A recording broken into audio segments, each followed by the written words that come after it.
Hello everyone, शिक्षा सप्तक में आपका स्वागत है। आशा है आप स्वस्थ होंगे। हम लोग आज से फिर से अपनी क्लास चालू कर रहे हैं और पहला जो टॉपिक उठा रहे हैं वो उठा रहे हैं केमिकल रिएक्शंस एंड इक्वेशंस, रासायनिक अभिक्रियाएं और समीकरण। हम लोग देखते हैं कि हमारे सिलेबस में क्या क्या है। इस चैप्टर में हम उस सिलेबस को किस तरह से बांटकर पढ़ रहे हैं। तो ये जो हमारा टॉपिक है इसको हम 4 पार्ट में डिवाइड करके पढ़ रहे हैं अपने सिलेबस के according.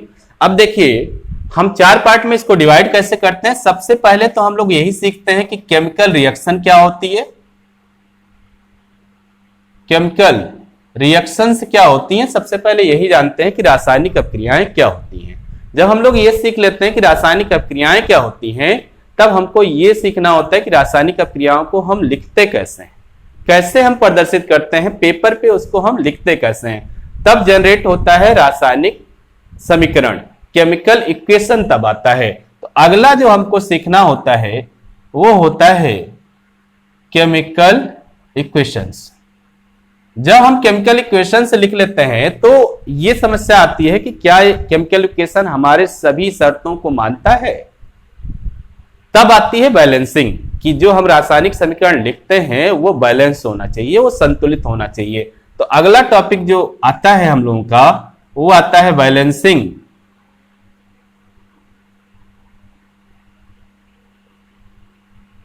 Balancing of chemical equation,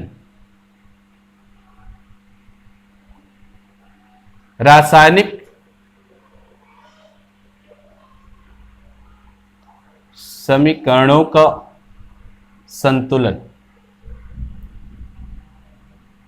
रासायनिक समीकरणों को संतुलित करना। जो अगला टॉपिक हम लोग पढ़ते हैं, जो लास्ट टॉपिक है इसमें, वो होता है types of chemical reactions. Types of chemical reactions, रासायनिक अभिक्रियाओं के प्रकार। आप कॉपी कलम ले रहिएगा, जो भी चीजें आपको बताई जाएंगी, जो भी आपको डिफिनीशन बताई जाएंगी, उसको प्लीज आप नोट करते रहिएगा। तो हम अपने टॉपिक को 4 पार्ट में डिवाइड करते हैं। पहला तो यही सीखते हैं कि केमिकल रिएक्शंस क्या होती हैं, रासायनिक अभिक्रियाएं क्या होती हैं। दूसरा ये सीखते हैं कि केमिकल इक्वेशंस क्या होते हैं, रासायनिक समीकरण क्या होते हैं। तीसरा ये होता है कि रासायनिक समीकरण को हम संतुलित कैसे करते हैं, बैलेंसिंग कैसे होती है। बहुत ज्यादा क्वेश्चन आता है हर बार इसमें बोर्ड से। अब फिर ये देखते हैं कि टाइप्स ऑफ केमिकल रिएक्शन क्या होता है, कि रासायनिक अभिक्रियाओं के प्रकार क्या होते हैं, कितने प्रकार की रासायनिक अभिक्रियाओं हमको पढ़नी होती हैं। अब एक एक करके सीखते हैं। पहला टॉपिक उठाते हैं केमिकल रिएक्शन, रासायनिक अभिक्रियाएं। अब देखो जो ये केमिकल रिएक्शन है, केमिकल रिएक्शन, रासायनिक अभिक्रियाएं इसको बोलते हैं।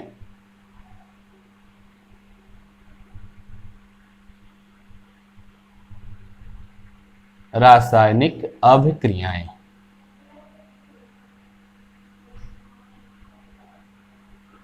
रासायनिक अभिक्रियाएं।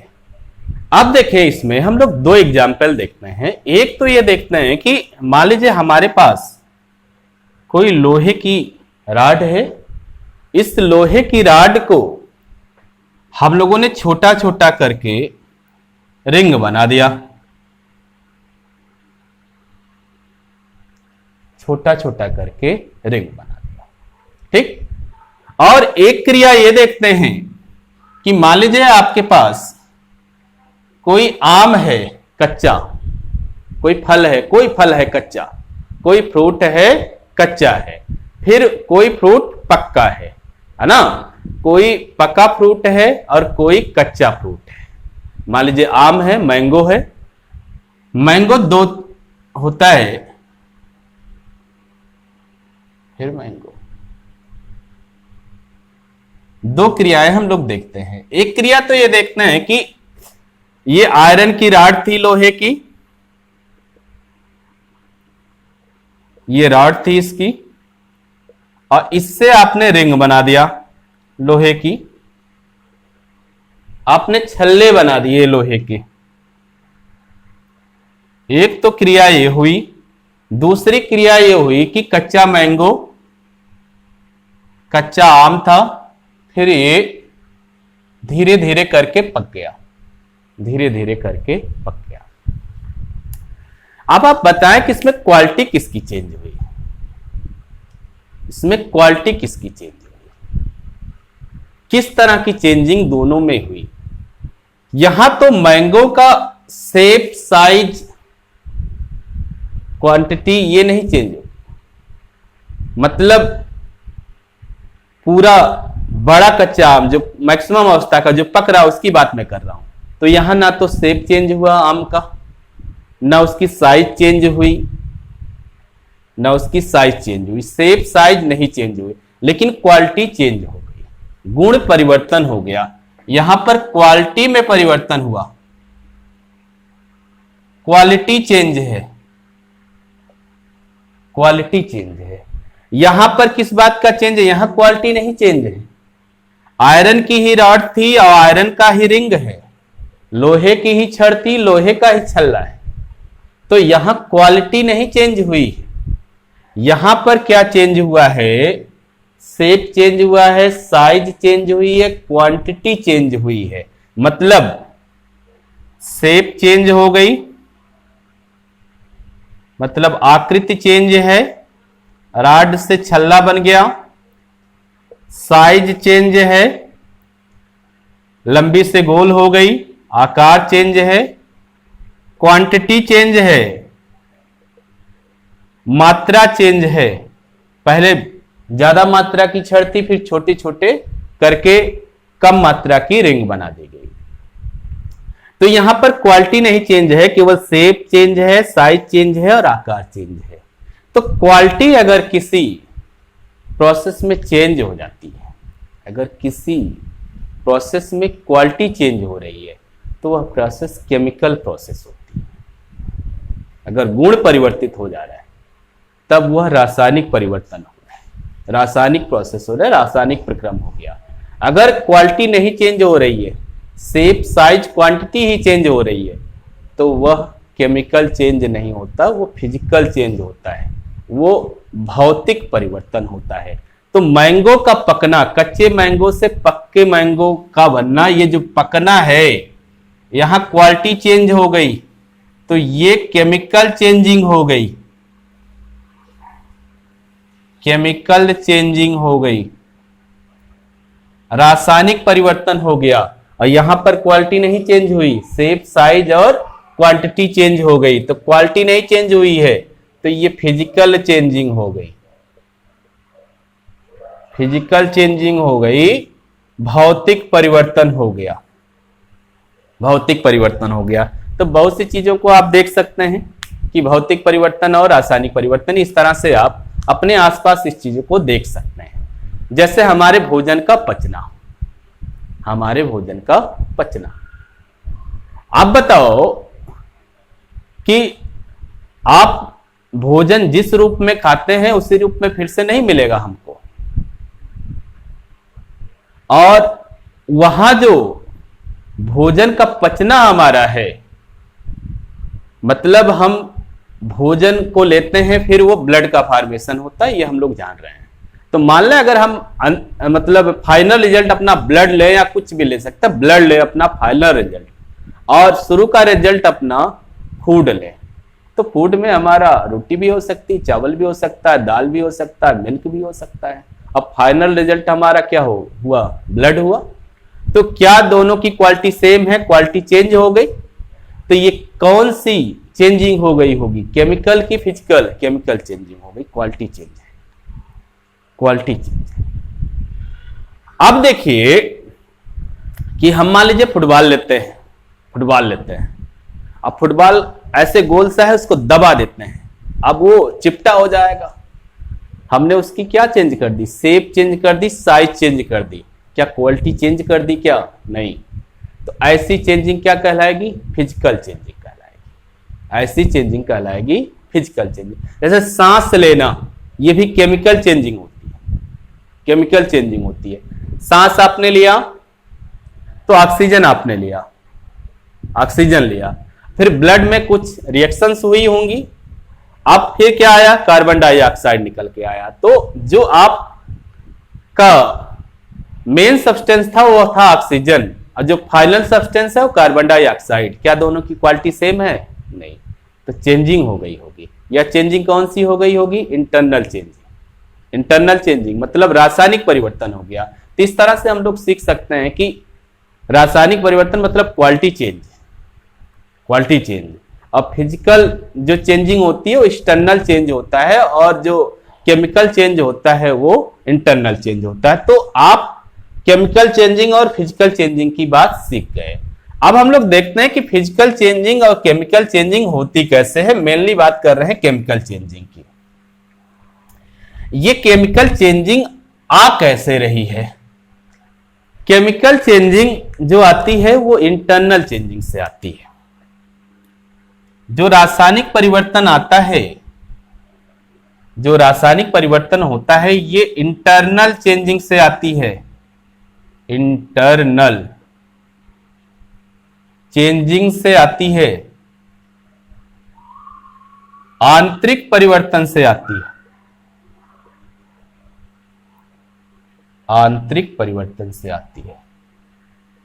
अब आंतरिक परिवर्तन आप कैसे करेंगे किसी सब्सटेंस का? मान लीजिए कोई पदार्थ है आपके पास, तो कोई भी पदार्थ हो, किसी भी स्टेज का हो, किसी भी फेज का हो, चाहे सॉलिड हो, चाहे लिक्विड हो, चाहे गैस हो, उसमें कुछ पार्टिकल्स होंगे, कुछ पार्टिकल्स होंगे। ये पार्टिकल एक व्यवस्था में अरेंज होंगे, एक निश्चित अरेंजमेंट होगा इनका। अब इस अरेंजमेंट को आप चेंज कर दीजिए, तो ये इंटरनल चेंजिंग हो गई। आप ये पार्टिकल के अरेंजमेंट को आपने चेंज कर दिया। जो पार्टिकल का अरेंजमेंट है ये चेंज हो गया। जब पार्टिकल का अरेंजमेंट चेंज हो गया तो इसमें दो चेंजिंग होगी, मतलब इसका केमिकल स्ट्रक्चर चेंज होगा। रासायनिक केमिकल स्ट्रक्चर, ठीक है, केमिकल स्ट्रक्चर इसका चेंज हो जाएगा, है ना। केमिकल स्ट्रक्चर इसका चेंज हो जाएगा और केमिकल कॉम्बिनेशन इसका चेंज हो जाएगा। ठीक, तो chemical combination, chemical combination of particles, जो इसमें पदार्थ के जो कण हैं,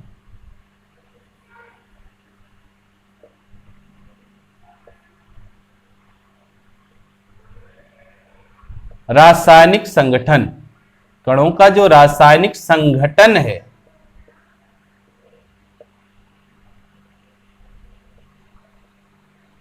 संगठन है, वो आपने चेंज कर दिया। कणों का जो रासायनिक संगठन है वो आपने चेंज कर दिया, तब आपने इंटरनल चेंजिंग कर दी। तब आपने इंटरनल चेंजिंग कर दी। तो अगर आपने केमिकल कॉम्बिनेशन पार्टिकल्स का बिगाड़ दिया, किसी भी क्रिया में किसी सब्सटेंस के पार्टिकल्स का केमिकल कॉम्बिनेशन आपने बिगाड़ दिया, रासायनिक संगठन बिगाड़ दिया, तब क्या होगा? तब उसमें इंटरनल चेंजिंग हो जाएगी। अब इस इंटरनल चेंजिंग के फलस्वरूप क्या होगा? अब ये सब्सटेंस वह ना हो कि कोई दूसरा सब्सटेंस हो जाएगा।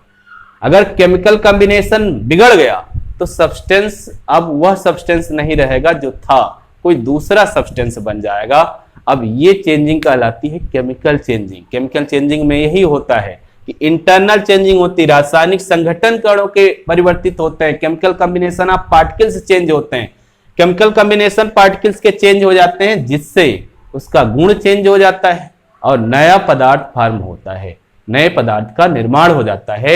ऐसी चेंजिंग जो हो जाती है वो कहलाती है केमिकल चेंजिंग, रासायनिक परिवर्तन कहलाती है। अब आपको समझ में आ रहा होगा कि एक्चुअली होता क्या है।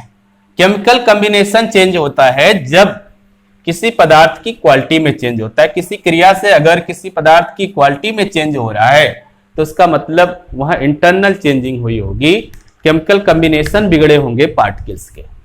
ठीक है, अब रासायनिक अभिक्रियाएं क्या होती हैं?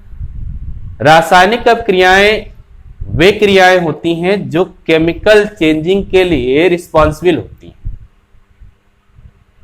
वे अभिक्रियाएं जो रासायनिक परिवर्तन के लिए उत्तरदायी होती हैं वो कहलाती हैं रासायनिक अभिक्रियाएं। तो वे अभिक्रियाएं जो रासायनिक परिवर्तन के लिए उत्तरदायी होती हैं वो रासायनिक अभिक्रियाएं कहलाती हैं। तो लिख लीजिएगा रासायनिक अभिक्रिया की परिभाषा की वे क्रियाएं जो किसी पदार्थ के रासायनिक परिवर्तन के लिए उत्तरदायी होती हैं वे रासायनिक अभिक्रियाएं कहलाती हैं। अब रासायनिक अभिक्रियाएं केमिकल रिएक्शन क्या होती है, रिस्पॉन्सिबल होती है किसके लिए, केमिकल चेंजिंग के लिए। तो ये जो केमिकल रिएक्शंस हमारी हैं ये रिस्पॉन्सिबल होती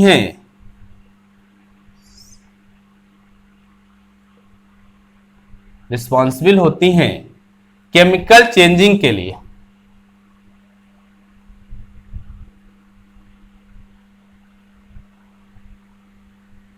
केमिकल चेंजिंग के लिए ये उत्तरदायी होती हैं रासायनिक परिवर्तन के लिए। तो हम लोग इसकी परिभाषा समझ गए और ये समझ गए कि ये रासायनिक अभिक्रियाएं होती क्या हैं। किसी पदार्थ के रासायनिक परिवर्तन के लिए जो क्रियाएं उत्तरदायी होती हैं उन्हीं क्रियाओं को हम लोग कहते हैं रासायनिक अभिक्रियाएं। अब देखें इन रासायनिक अभिक्रियाओं को हम लोग समझते हैं, कुछ एग्जाम्पल देखते हैं इन रासायनिक अभिक्रियाओं के। इन रासायनिक अभिक्रियाओं के एग्जाम्पल हम लोग कुछ देख ही चुके हैं, जैसे फलों का पकना, ठीक है, फलों का पकना देख चुके। अब भोजन का पचना, डाइजेशन ऑफ फूड देख चुके। सांस लेना ये भी देख चुके हम लोग। एक कॉमन एग्जाम्पल है मिल्क से कर्ड का बनना, दूध से दही का बनना। दूध से दही के बनने में भी आप ध्यान से देखें कि आप दूध है आपका फिर दही है ना, तो क्वालिटी चेंज हो गई, अब क्वालिटी चेंज हो गई, दूध मीठा होता है दही खट्टी होती है, ठीक है। अब जब इनके गुण में परिवर्तन हो गया तो इसका मतलब इंटरनल चेंजिंग हुई रही होगी, तभी गुण चेंज हुआ होगा, इंटरनल चेंजिंग हो गई। दूध अलग सब्सटेंस है और दही अलग सब्सटेंस है, पदार्थ भी अलग अलग हो गए, अलग पदार्थ बन गए और गुण भी परिवर्तन हो गया, तो मतलब केमिकल चेंजिंग हुई। क्यों? क्योंकि इंटरनल चेंजिंग हुई रही होगी, तो ये रासायनिक परिवर्तन हुआ रहा होगा। तो दूध से दही बनना ये भी रासायनिक अभिक्रिया का ही एक उदाहरण है, ठीक है। तो इस तरह से हम जो भी अभिक्रियाएं देखते हैं, हम अपने आसपास बहुत सी अभिक्रियाओं को देख सकते हैं जिन्हें हम देख सकते हैं कि क्या क्वालिटी में चेंज हुआ है। अगर सब्सटेंस की क्वालिटी में चेंज हो गया इसका मतलब इंटरनल चेंजिंग इसके लिए रिस्पॉन्सिबल है, और यह रिएक्शन होगी केमिकल रिएक्शन ना केमिकल चेंजिंग कहलाएगी, रासायनिक परिवर्तन कहलाएगी। और ये रासायनिक परिवर्तन जिस क्रिया से होता है उस क्रिया को कहते हैं रासायनिक अभिक्रिया, उसी क्रिया को कहेंगे रासायनिक अभिक्रिया। अब मतलब जैसे दूध से दही बनना के लिए कोई क्रिया आप करते होंगे, आप दूध को गरमाते हैं, खौलाते हैं, फिर क्या करते हैं उसमें कुछ खट्टा पदार्थ मिलाते हैं, चाहे नींबू मिलाते हैं चाहे और मतलब कुछ दही मिला देते हैं, फिर जब उसको रख देते हैं कुछ टाइम के बाद वो दही बनती है, तो वो रिएक्शन होती है, जो खट्टा पदार्थ हो गर्म दूध का रिएक्शन होता होगा, उनकी क्रिया होती है, उस क्रिया के फलस्वरूप इंटरनल चेंजिंग होती होगी। तो ये क्रिया जिसके कारण इंटरनल चेंजिंग हुई यही क्रिया कहलाती है रासायनिक अभिक्रिया। इसी तरह से गन्ने के रस से सिरका बनना, ढेर सारी प्रोसेस हैं जो हम अपने आसपास देख सकते हैं जिनको केमिकल या फिजिकल नाम दिया जा सकता है। अब देखें, अब हम लोग तो ये तो कह सकते हैं भाई कि गन्ने का रस था उससे सिरका बन गया, ये रासायनिक अभिक्रिया हो गई, दूध था उससे दही बन गया, ये रासायनिक अभिक्रिया हो गई। लेकिन हम हमेशा इसको ऐसे ही पेपर पे थोड़ा ना लिखेंगे, इसको लिखने का कोई तरीका होगा, इसको रिप्रेजेंट करने का तरीका होगा। तो केमिकल रिएक्शंस जो होती हैं रासायनिक अभिक्रियाएं वो रासायनिक समीकरण के द्वारा रिप्रेजेंट की जाती हैं, रासायनिक समीकरण के द्वारा प्रदर्शित की जाती हैं। तो जो ये केमिकल रिएक्शंस हैं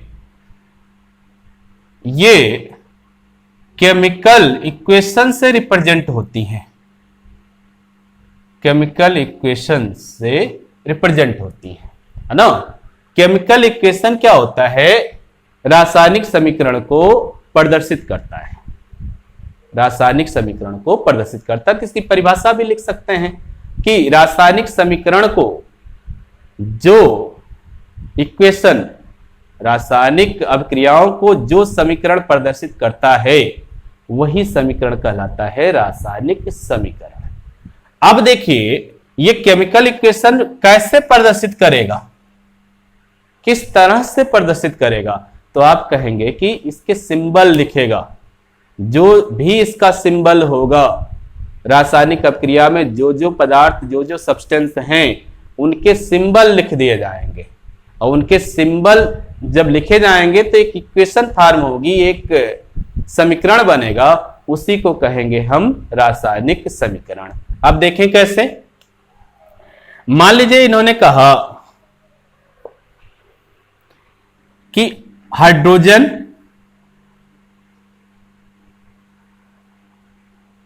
और ऑक्सीजन मिले, रासायनिक की क्रिया हुई, ऑक्सीजन और हाइड्रोजन की क्रिया हुई और जल बन गया, वाटर बन गया। यह बात आपको बताई गई कि क्रिया हुई, इनकी केमिकल रिएक्शंस हुई, इनकी केमिकल रिएक्शन हुई और ये बना आपका वाटर फॉर्म हुआ, फॉर्मेशन वाटर का हुआ, वाटर बना, वाटर का फॉर्मेशन हो गया। अब ऐसे ही हम इसको लिख तो सकते नहीं, इसको रिप्रेजेंट करने के लिए आपने कहा कि केमिकल रिएक्शन इक्वेशंस, सॉरी, हाँ ठीक तो है, इसके लिए आप केमिकल इक्वेशंस बनाएंगे। अब केमिकल इक्वेशंस के लिए आपको बताया गया कि आप सबके सिंबल लिखोगे, सबके सिंबल लिखोगे, है ना। सबके आप सिंबल का मतलब सबका प्रतीक जो होता है, जिससे आप किसी को रिप्रेजेंट करते हैं। तो सबका सिंबल मालूम होगा, 9th में आपने पढ़ ही लिया है। हाइड्रोजन है तो हाइड्रोजन का सिंबल H2 होता है। H होता है सिंबल, क्योंकि एटमॉस्फेयर में मॉलिक्यूल रूप में रहती है, इसलिए हमेशा इसको H2 लिखते हैं। ऑक्सीजन का सिंबल O होता है, मॉलिक्यूल फॉर्म में रहती है तो O2 लिखते हैं।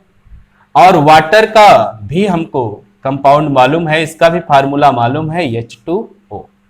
तो इसके सिंबल या फार्मूले हम लिख देते हैं।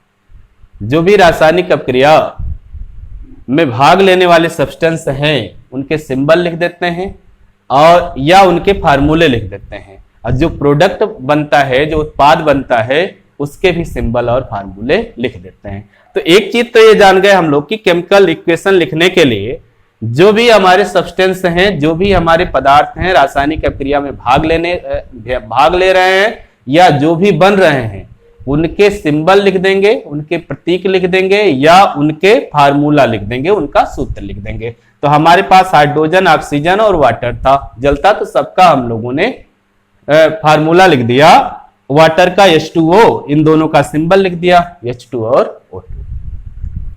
अब इसको लिखेंगे कैसे, इसको लिखेंगे कैसे? लिखने के लिए यह बताया गया कि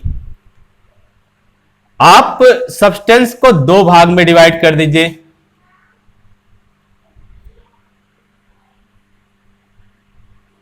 सब्सटेंस को दो भाग में डिवाइड कर दीजिए, एक रिएक्टेंट और एक प्रोडक्ट।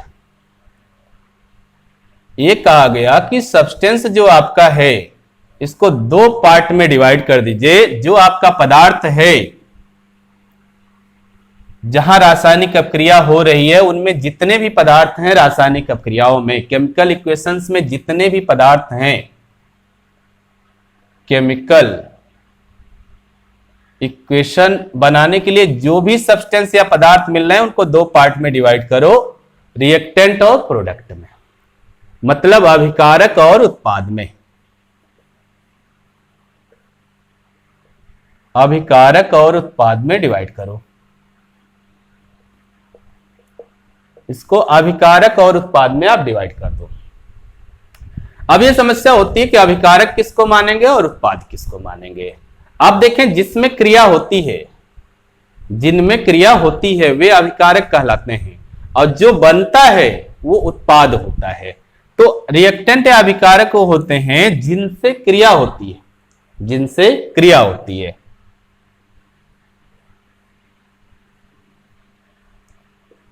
जिनसे रासायनिक क्रिया होती है।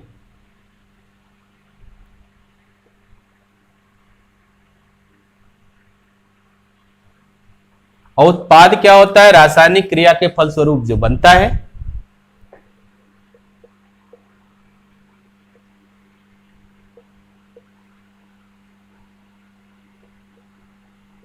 रासायनिक क्रिया के फलस्वरूप जो बनता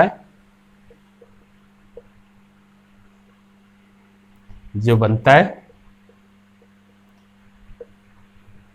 मतलब वे सब्सटेंस जिसमें केमिकल रिएक्शंस हो रही है वो कहलाएंगे रिएक्टेंट, और जिस सब्सटेंस का प्रोडक्शन हो रहा है, जो सब्सटेंस बनता है, उसे कहेंगे प्रोडक्ट। अब आप देखें कि मान लीजिए कि हाइड्रोजन और ऑक्सीजन की क्रिया हो रही है और वाटर बन रहा है, तो जो बनेगा वो तो प्रोडक्ट कहलाएगा। तो वाटर क्या हो जाएगा? प्रोडक्ट। अब क्रिया किसमें हो रही है? हाइड्रोजन और ऑक्सीजन में। तो हाइड्रोजन और ऑक्सीजन क्या हो गए? रिएक्टेंट। तो एक चीज ये मालूम हो गई हमको कि रिएक्टेंट जो थे हमारे, ये है हाइड्रोजन और ऑक्सीजन, और प्रोडक्ट हमारा जो है वो है वाटर। प्रोडक्ट हमारा जो है वो है वाटर। जल हमारा प्रोडक्ट है और रिएक्टेंट हो गया हाइड्रोजन और ऑक्सीजन। अब क्रिया होने के लिए प्लस लगा देते हैं इनके बीच, और एक तीर लगाते हैं। तीर ऐसे लगाते हैं कि उसका जो ये मुख होता है वो प्रोडक्ट की तरफ होता है, रिएक्टेंट से प्रोडक्ट की तरफ होता है। तो तीर के पीछे वाले भाग में रिएक्टेंट रहेगा और आगे के भाग में प्रोडक्ट रहेगा। तो ये हम लोगों ने लिख दिया। तो ये हो गया केमिकल इक्वेशन, ये बन गया केमिकल इक्वेशन। ये केमिकल इक्वेशन किन चीजों को बताएगा? ये सब्सटेंस को बताएगा जो केमिकल रिएक्शन में भाग ले रहे हैं सब्सटेंस। वो सब्सटेंस कै तरह के होंगे? दो तरह के, रिएक्टेंट और प्रोडक्ट। रिएक्टेंट की बात क्या की गई? ये कहा गया कि ये जो तीर लगाया आपने, इस तीर के पीछे की तरफ जो भाग होगा वो होगा रिएक्टेंट। तो ये दोनों होंगे रिएक्टेंट, और आगे जो लिखा जाएगा वो लिखा जाएगा प्रोडक्ट। तो इस तरह से जब सिंबलिक रूप में कोई केमिकल रिएक्शंस लिख दी जाती है, तब उसे केमिकल रिएक्शंस का केमिकल इक्वेशन बोला जाता है। तो उसे रासायनिक अभिक्रिया का रासायनिक समीकरण बोला जाता है। तो ये हो गया केमिकल इक्वेशन। किस केमिकल रिएक्शन की? उस केमिकल रिएक्शन की जिसमें हाइड्रोजन ऑक्सीजन मिलकर वाटर बना रहा है। तो इस तरह से हम लोगों ने देखा कि रासायनिक समीकरण हम लोग लिख ले रहे हैं। अब रासायनिक समीकरण कोई भी हो, अब आप रिएक्टेंट और प्रोडक्ट वहां पर तुरंत बता देंगे इनको। आप कहेंगे तीर आप लगाइए। अब तीर आपने लगा दिया कि तीर की नोक की तरफ जो होगा वो प्रोडक्ट होगा, और तीर की नोक के पीछे जो होगा वो रिएक्टेंट होगा। अब अगर आपसे ये कह दें कि A+B है और तीर ऐसे है, आपकी बताओ कौन रिएक्टेंट और कौन प्रोडक्ट है? तो आप इस तीर को देखिएगा, तीर के आगे ये है तो ये दोनों प्रोडक्ट हो गए और ये आपका रिएक्टेंट हो गया। तो ये अभिकारक हो गया और ये दोनों उत्पाद हो गए। ठीक, तो अब हम लोगों ने सीख लिया कि हम रासायनिक समीकरण कैसे लिखते हैं किसी भी रासायनिक अपक्रिया का। किसी रासायनिक अपक्रिया में जो भाग लेने वाले सब्सटेंस हैं, पदार्थ है, उन्हें दो भागों में बांटा जाता है, अभिकारक और उत्पाद, रिएक्टेंट्स एंड प्रोडक्ट। और रिएक्टेंट्स एंड प्रोडक्ट के हम सिंबल लिखते हैं या फार्मूले लिखते हैं और उनको एक तीर के दो तरफ रख देते हैं। तीर के नोक की तरफ प्रोडक्ट का फार्मूला या सिंबल लिख देते हैं और तीर के पीछे की तरफ रिएक्टेंट का फार्मूला या सिंबल लिख देते हैं। तो हमको केमिकल इक्वेशन मिल जाती है किसी भी केमिकल रिएक्शन की। अब केमिकल इक्वेशन जब हमको मिली, जब केमिकल इक्वेशन हमको मिल गई किसी भी रासायनिक समीकरण का, तो ये कहा गया हमसे कि ये जो केमिकल इक्वेशन आप लिख रहे हो, यह केमिकल इक्वेशन सभी बातों को मानता है, सभी चीजों को ये वेरीफाई कर रहा है। कहने का मतलब उनके यह था कि law of conservation of mass, द्रव्य ऊर्जा संरक्षण का जो नियम है उसकी बात ये कर रहे थे, द्रव्यमान संरक्षण के नियम की बातें कर रहे थे, कंजर्वेशन ऑफ मास की बातें कर रहे थे। अब आप इसको समझ लीजिए, यहीं से कहानी निकल के आती है बैलेंसिंग की। ये कहे कि जो भी आप इक्वेशन लिख रहे हो, जो भी आप इक्वेशन लिख रहे हो, मान लीजिए कि आपने इक्वेशन यही वाटर वाला लिखा था, तो H2 प्लस O2 और आपने बनाया था गैस H2O, वाटर बनाया था। अब इन्होंने कहा कि जो ये केमिकल इक्वेशन आप लिख रहे हो, ये केमिकल इक्वेशन पूरी तरह से सही है, ऐसे लिखना सही है क्या? सारे नियमों और सारे शर्तों को यह मानता है, सारे रूल्स रेगुलेशन का फॉलो करता है ये? तो उनके कहने का मतलब यह था कि कंजर्वेशन ऑफ मास की बात करता है, कि द्रव्य के संरक्षण के नियम की बात ये करता है, कि मतलब आप ना तो किसी सब्सटेंस को क्रिएट कर सकते हो, ना किसी सब्सटेंस को डिस्ट्रॉय कर सकते हो, ना तो किसी पदार्थ को उत्पन्न कर सकते हो, ना ही किसी पदार्थ को आप नष्ट कर सकते हो।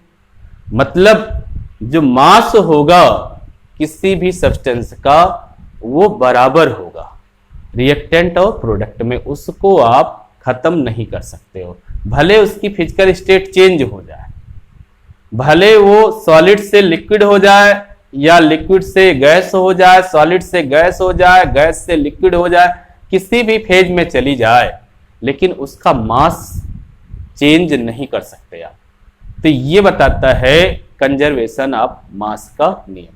इसी की बात यहां ये कर रहे हैं कि इस बात को आप कैसे यहां पर फॉलो करा रहे हो। तो ये कहा गया कि भाई जब कंजर्वेशन ऑफ मास की बात आप कर रहे हो, तो मास तो यहां वेट तो किया नहीं जा सकता। हम क्या कर सकते हैं कि पार्टिकल्स के नंबर देख लेते हैं, पार्टिकल्स अगर सेम है तो उनके मास भी सेम हो जाएंगे। तो रिएक्शन में यह कहा गया कि जो रिएक्शन है उसमें रिएक्टेंट और प्रोडक्ट दोनों तरफ सब्सटेंस के नंबर ऑफ पार्टिकल, सभी सब्सटेंस के नंबर ऑफ पार्टिकल सेम होने चाहिए। जितने नंबर ऑफ पार्टिकल्स रिएक्टेंट में हैं, अभिकारक में हैं, जितने परमाणु, जितने तत्व के परमाणु आपके अभिकारक में हैं, उतने ही आपके उत्पाद में होने चाहिए। नंबर ऑफ पार्टिकल सबके सेम होने चाहिए। आप देखें नंबर ऑफ एटम सेम होने का मतलब क्या है कि हाइड्रोजन के नीचे जो संख्या होगी, किसी के नीचे जो संख्या होगी, उसका नंबर ऑफ एटम्स होता है। यहां हाइड्रोजन के नंबर ऑफ एटम्स कितने हैं? 2। ठीक है, ये रिएक्टेंट है, तीर के पीछे है, अभिकारक है। तो अभिकारक में जो नंबर ऑफ एटम्स हैं हाइड्रोजन के वो 2 हैं, तो उत्पाद में भी 2 होना चाहिए बैलेंस होने के लिए, तो उत्पाद में भी 2 है। लेकिन ऑक्सीजन के अभिकारक में जो नंबर ऑफ एटम है वो है 2, लेकिन उत्पाद में नंबर ऑफ एटम है 1। तो ये रिएक्शन संतुलित है कि असंतुलित? ये रिएक्शन हो गई असंतुलित, क्योंकि law of conservation of mass कहता है कि जो भी पार्टिकल्स हैं सबके नंबर ऑफ एटम्स सेम होने चाहिए दोनों तरफ, प्रोडक्ट में भी और रिएक्टेंट में भी। तो ये जो हमारा रासायनिक समीकरण था ये बैलेंस नहीं था, असंतुलित है। ये बैलेंस नहीं है, असंतुलित है। तो अब इसकी बैलेंसिंग हमको सीखना है कि अगर मान लीजिए कि कोई केमिकल इक्वेशन हमको दे दिया जाए, अब वो केमिकल इक्वेशन बैलेंस नहीं है, तो फिर उसकी बैलेंसिंग आप कैसे करते हैं, कैसे उसकी बैलेंसिंग को आप सीखें। तो balancing of chemical equation, balancing हम केमिकल इक्वेशन की ही करेंगे।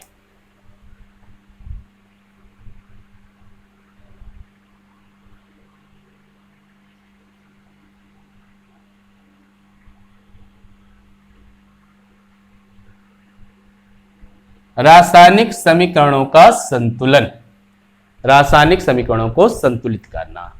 अब बैलेंसिंग के लिए आपको कुछ रूल्स होंगे, उन रूल्स को देखते हैं। जनरली हम लोग अपने रूल्स को फॉलो करेंगे, कुछ ट्रिक्स भी आपको बताई जाएंगी। जब हम क्वेश्चन कराएंगे तो उसमें कुछ ट्रिक्स ऐसी बताई जाएगी कि उससे सारी बैलेंसिंग आप कर सकते हैं। अब यहां पर यह ध्यान दीजिएगा कि हम बैलेंसिंग की जो बात कर रहे हैं तो हम ऐसे रासायनिक समीकरण को बैलेंस करेंगे जिसमें केवल अधिकतम दो सब्सटेंस हो रिएक्टेंट में और प्रोडक्ट में। मतलब अगर रिएक्टेंट या प्रोडक्ट में दो सब्सटेंस से ज्यादा हो गया, दो पदार्थ से ज्यादा हो गया, 3 हो गया, तब हम जो बैलेंस का प्रोसेस यहां यूज कर रहे हैं वह प्रोसेस यूज नहीं हो पाएगा। ध्यान से देखिएगा, आपका जो बैलेंसिंग सीखनी है तो वो दो तरह से, मतलब ऐसा नहीं कि कोई आपको ऐसा कोई इक्वेशन दे दे जिसमें 3 प्रोडक्ट है और आपसे कहे कि बैलेंस करो, तब आप इससे नहीं बैलेंस कर पाएंगे उसको।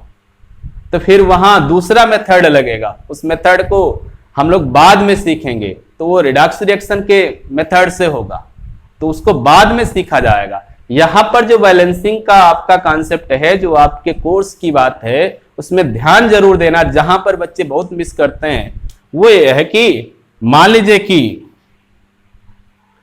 कोई केमिकल रिएक्शंस आपकी लिखी है तो रिएक्टेंट इधर होगा, इसमें मैक्सिमम 2 ही सब्सटेंस होने चाहिए। अगर 2 से ज्यादा है तो आप बैलेंसिंग आपके कोर्स के ऊपर की हो जाएगी, आपको बैलेंसिंग अभी उसकी नहीं सीखनी है। अगर 2 से ज्यादा होंगे तो हम वो रिडक्स रिएक्शन मेथड से बैलेंस करेंगे, ठीक है, रिडक्स रिएक्शन में उसकी बैलेंसिंग सीखेंगे, यहां नहीं सीखेंगे।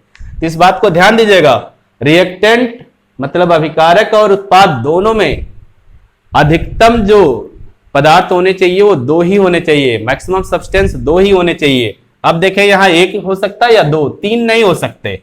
अगर मान लीजिए ये C+D इस तरह का रिएक्शन है तो आप कहोगे कि हम बैलेंस कर लेंगे, ठीक है। कोई ऐसा रिएक्शन है तब भी कहोगे कि आप हम बैलेंस कर लेंगे। कोई ऐसा रिएक्शन है तब भी आप कहोगे कि हम बैलेंस कर लेंगे। लेकिन अगर कोई ऐसा रिएक्शन दे दिया गया तब कहोगे कि इसको बैलेंस नहीं करेंगे।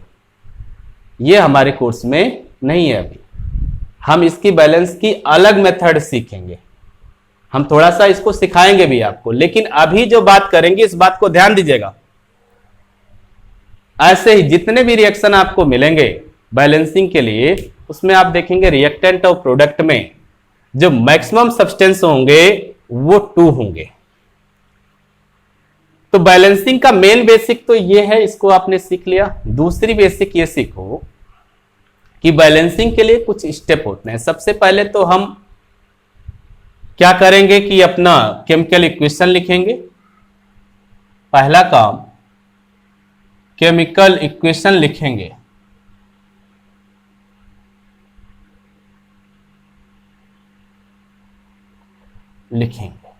ठीक है। और अधिकतर केमिकल इक्वेशन में फेज नहीं होती, फिजिकल फेज नहीं होती, मतलब भौतिक अवस्था नहीं होती, तो उनकी भौतिक अवस्था को दर्शाएंगे। दूसरा काम ये करेंगे, रिएक्टेंट्स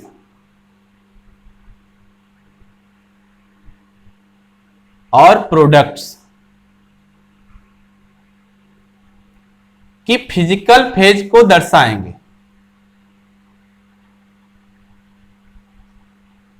फिजिकल फेज को लिखेंगे या दर्शाएंगे।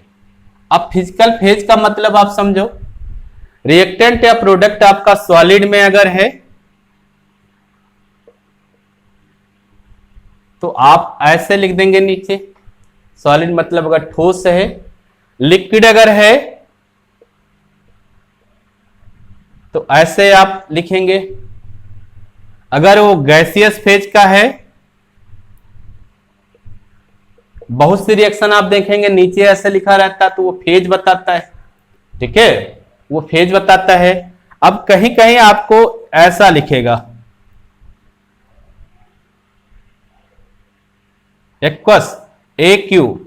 AQ का मतलब जलीय है, जलीय विलयन है।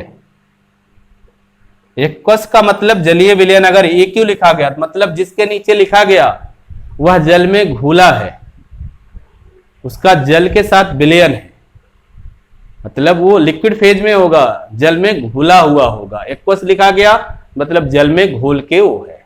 ठीक, तो इस तरह से ये नीचे लिखा रहता है, तो फिजिकल फेज आप लिख देंगे रिएक्टेंट्स और प्रोडक्ट की। तीसरी बात, अब आप बैलेंस करेंगे। अब आप बैलेंस करेंगे सभी पार्टिकल्स को, जितने भी नंबर ऑफ एटम्स होंगे उनको बैलेंस करेंगे। अब आप बैलेंसिंग करेंगे। बैलेंसिंग में मेनली क्या करेंगे, ध्यान दीजिएगा, जो जनरली अगर ये रूल आप फॉलो करोगे तो सारे आपके इक्वेशन बैलेंस हो जाएंगे। बच्चे बड़ा पैनिक ले लेते हैं, सारे क्वेश्चन आपके सॉल्व हो जाएंगे। ध्यान से देखिएगा बैलेंसिंग में। बैलेंसिंग सबसे पहले हम लोग मेटल्स एलिमेंट की कर लेंगे, मतलब जो धातु तत्व होंगे उनकी करेंगे। फिर नॉन मेटल्स की करेंगे, फिर नॉन मेटल्स की करेंगे, जो अधातु होंगे उनकी करेंगे। फिर हम लोग बैलेंस ऑक्सीजन को करेंगे, फिर हम लोग बैलेंस करेंगे हाइड्रोजन को। अगर ऐसे बैलेंसिंग के बाद रिएक्शन बैलेंस हो जा रही है तो अधिकतर रिएक्शन, मैक्सिमम रिएक्शन इतने पे बैलेंस हो जाएंगी। लेकिन अगर हाइड्रोजन तक आते आते कुछ चेंज हो गया है तो फिर ऊपर से चलेंगे, पहले मेटल की बैलेंसिंग देखेंगे, फिर नॉन मेटल की।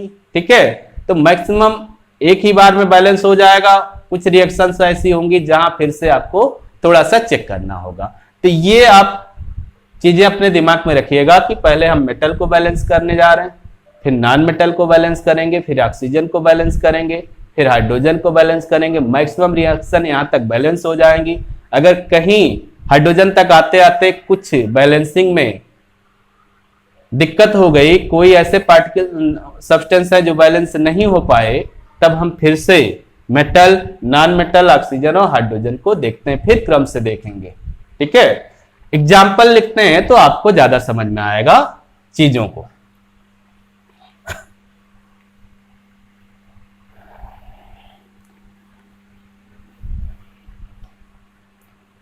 एग्जाम्पल सब हम लोग एनसीईआरटी की बुक से ही उठा रहे हैं।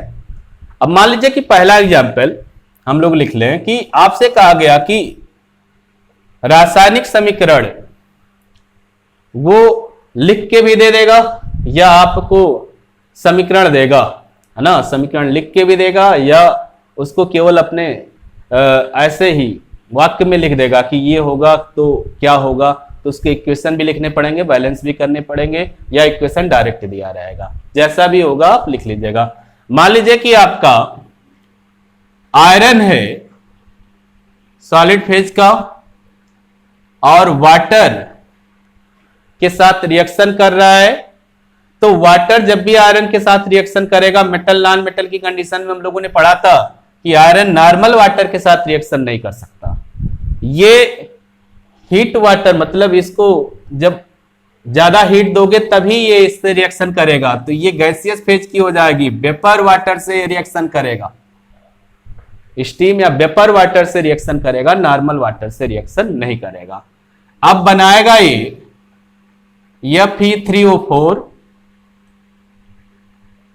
और हाइड्रोजन।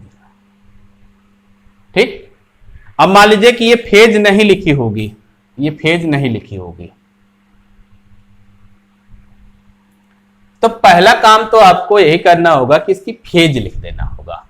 तो फेज लिखने के लिए आपको मेटल और नॉन मेटल आराम से पढ़ लेने होंगे, उसकी प्रॉपर्टी और वो तो जितने रिएक्शन आपको मिलेंगे लगभग वहां से मिल जाएंगे। तो सारे चैप्टर इंटरकनेक्टेड हैं, acid base salt, metal non metal आप पढ़ लेंगे तो सारे रिएक्शन की फेज आपको वहां कंफर्म हो जाएगी।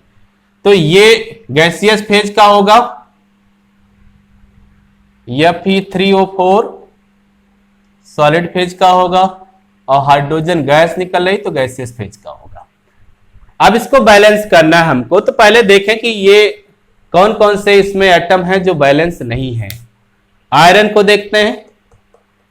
आयरन आयरन बैलेंस नहीं है आपका। रिएक्टेंट में तीर के इधर एक आयरन है और तीर के इधर देखिए नंबर 3 लिखा हुआ, 3 आयरन है, तो आयरन बैलेंस नहीं है। अब हाइड्रोजन को देखते हैं, हाइड्रोजन 2 है, हाइड्रोजन बैलेंस है। तीसरा ऑक्सीजन देखते हैं, ऑक्सीजन इधर 1 है, इधर 4 है, ऑक्सीजन भी बैलेंस नहीं है। तो 2 एटम आपको बैलेंस करने हैं, एक तो आयरन और एक ऑक्सीजन। तो यहां कुछ करना ही नहीं है, ऑक्सीजन के पहले ही सबको बैलेंस करते हैं, चाहे मेटल हो चाहे नॉन मेटल। अगर मान लीजिए कि यहां मेटल नॉन मेटल दोनों आते तब हमको देखना पड़ता। वैसे आयरन आपका मेटल है, ठीक है, तो सबसे पहले आपको आयरन को बैलेंस करना पड़ेगा, फिर ऑक्सीजन को बैलेंस करना पड़ेगा। यही ना सीखा हम लोगों ने। अब आयरन को बैलेंस करना, बैलेंस कैसे करना, ये देखो। बैलेंस करने के लिए आप किसी भी कंपाउंड या किसी भी मॉलिक्यूल का स्ट्रक्चर चेंज नहीं करोगे, समझ लो बात को। जैसे यहां Fe है, इसको 3 बनाने के लिए इसके नीचे 3 नहीं रखोगे, जैसे ही 3 रखोगे इसका स्ट्रक्चर चेंज हो जाएगा। इसके स्ट्रक्चर में कोई चेंज नहीं करोगे, इसके कोफिशिएंट में चेंज करोगे, इसके गुणांक में परिवर्तन कर सकते हैं। इस बात को ध्यान रखिएगा। हम बैलेंसिंग में किसी के नंबर को बढ़ाने घटाने में उसके स्ट्रक्चर को चेंज नहीं करते, हम उसके गुणांक को चेंज करते हैं। गुणांक का मतलब इसके सामने जो संख्या लिखी रहेगी, जिससे गुणा होगा जिस संख्या से, वो इसका कोफिशिएंट या गुणांक कहलाता है। तो हम कोफिशिएंट में चेंज कर सकते हैं, किसी स्ट्रक्चर में नहीं चेंज कर सकते। तो अब देखो, यहां 3 है आयरन, यहां आयरन 1 है, 1 को 3 बनाने के लिए हम यहां 3 से गुणा कर सकते हैं। तो नीचे लिख सकते हैं 3 Fe plus H2O Fe3O4 gas plus H2 gas. पहला तो आयरन आपने बैलेंस कर लिया। अब बैलेंस करना ऑक्सीजन को। ऑक्सीजन यहां 4 है, यहां 1 है, 1 को 4 बनाने के लिए इसके नीचे 4 मत रखने लगिएगा, स्ट्रक्चर चेंज कर देंगे। इसके बाहर आप कोफिशिएंट में चेंज कर सकते हैं। यहां 1 है, 4 बनाने के लिए किससे गुणा करेंगे, 4 से। तो ये हो गया 4Fes plus 4H2O Fe3O4 plus H2। 2 step आपने कर लिए। आपने बैलेंस कर लिया ऑक्सीजन को और बैलेंस कर लिया आयरन को। अब बचा हाइड्रोजन। हाइड्रोजन देखते हैं, यहां पे 2 है और 4 से गुणा है, तो 4 दूना 8। यहां 2 है तो 2 को 8 बनाने के लिए किससे गुणा, 4 से। तो ये हो जाएगा 3Fe4H2O Fe3O4 प्लस 4H2।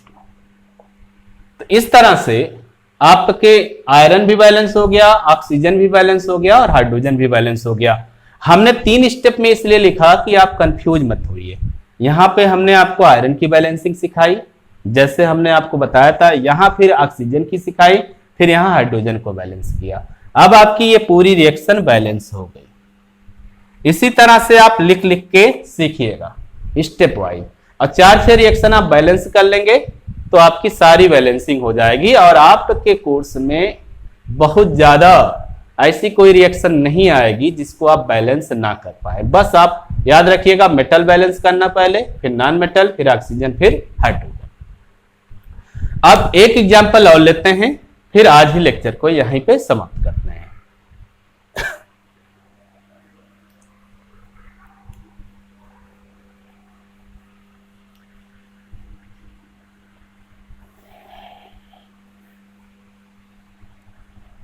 मान लीजिए कि अब हमको इसने कह दिया कि आपके पास बेरियम क्लोराइड है और एल्युमिनियम सल्फेट से उसने रिएक्शन की। बेरियम क्लोराइड आपके पास थी और एल्युमिनियम सल्फेट से उसने रिएक्शन कर लिया, और बना आपका बेरियम सल्फेट। और एल्यूमिनियम क्लोराइड सारे के सारे सॉलिड फेज के होंगे, सारे के सारे सॉलिड फेज के होंगे। तो पहले तो इसका फेज ही लिख दीजिए। फेज के लिए ध्यान से पढ़ लीजिएगा, मेटल नॉन मेटल।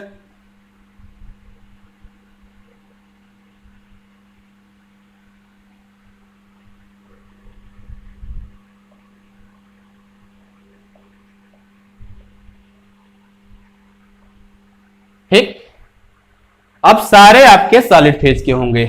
ठीक, अब आप यहां देखिए कि आपको इसको बैलेंस करना है। अब किसकी किसकी बैलेंसिंग करनी है?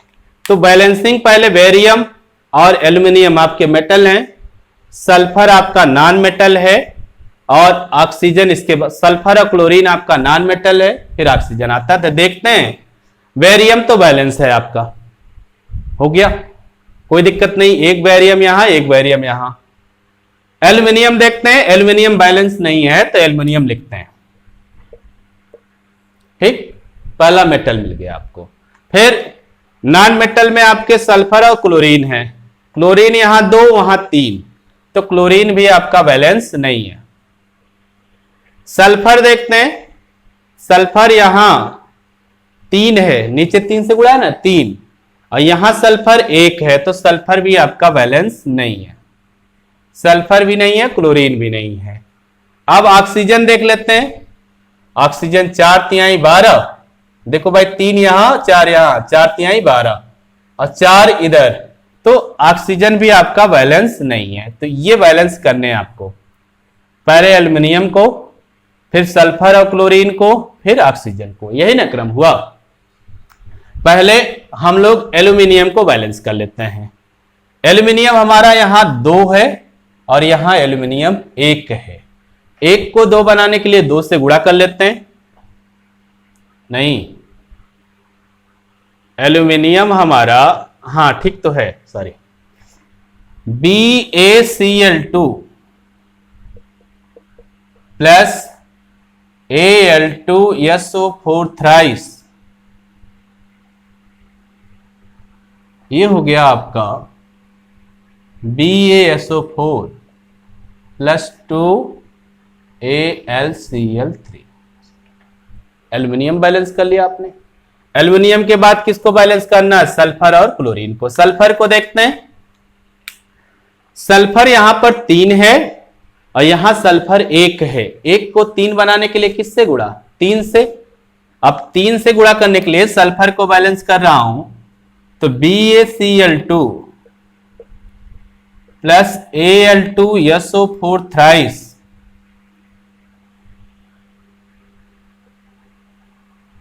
BaSO4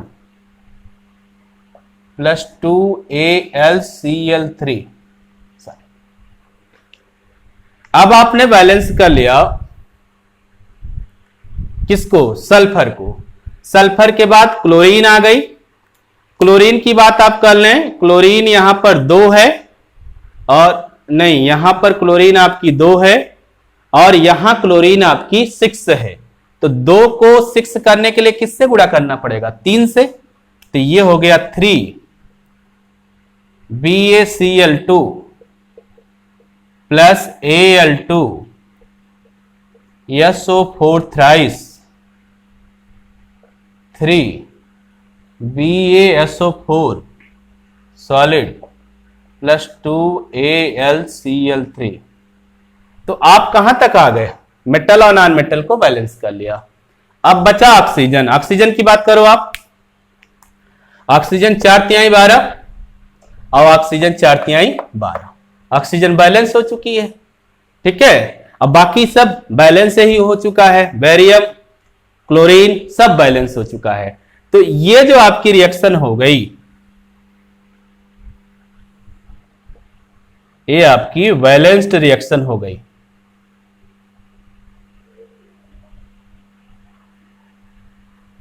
इस तरह से आप देखेंगे कि आपके यहां जितनी रिएक्शंस आती हैं, पहली बात तो इतनी टिपिकल रिएक्शंस आएंगी नहीं, पैनिक एकदम मत लेना।